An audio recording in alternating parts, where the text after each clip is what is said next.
Example 1, determine the measures of all angles that satisfy the following. State exact answers when possible, otherwise state answers correct to 3 decimal places. So when it says determine the measures of all the angles, really we're just solving. And solving means finding the variable. So in this case, the variable that I used was theta. You may sometimes often see an x as well as the variable for the angle too. So you're solving for the angles.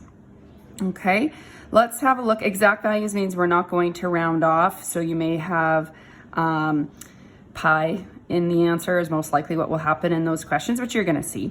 And then if not, then the calculator kind of questions will be the ones we round off. So we're going to start off with the first one here.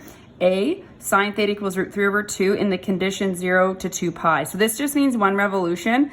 So we're not having to consider coterminal angles outside of that right now. So what I'm going to do is hopefully right now you kind of recognize that would have been on your triangles. You probably want your triangles drawn out, and then you recognize root 3 over 2. So if it's sine, you want to find the reference angle by looking at what was opposite, because this is opposite of our hypotenuse. So root 3 is opposite to pi by 3. So that means my reference angle is pi by 3. So you want to write your reference angle down. Make sure you put a little r there so that's clear, because this is not necessarily one of the answers. Then I determine the quadrants using the cast rule.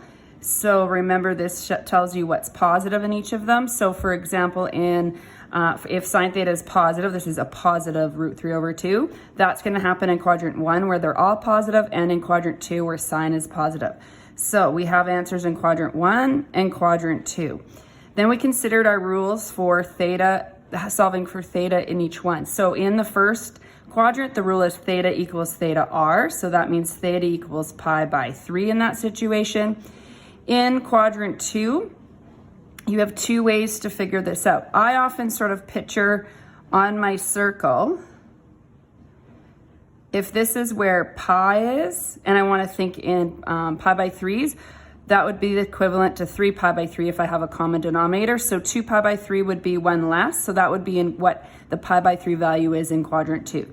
So theta is equal to 2 pi by 3. So that's how I kind of mental math do this. Now, that said, technically what you did is you followed the rule of pi minus theta r. We're used to degrees a little bit of 180 degrees minus theta r, but if we're working in radians and the interval tells us we're working in radians, we would say pi minus theta r. So pi minus pi by 3, you would get a common denominator and you would get 2 pi by 3. So really that's what I'm doing when I draw this little picture. I'm thinking of, okay, this is pi.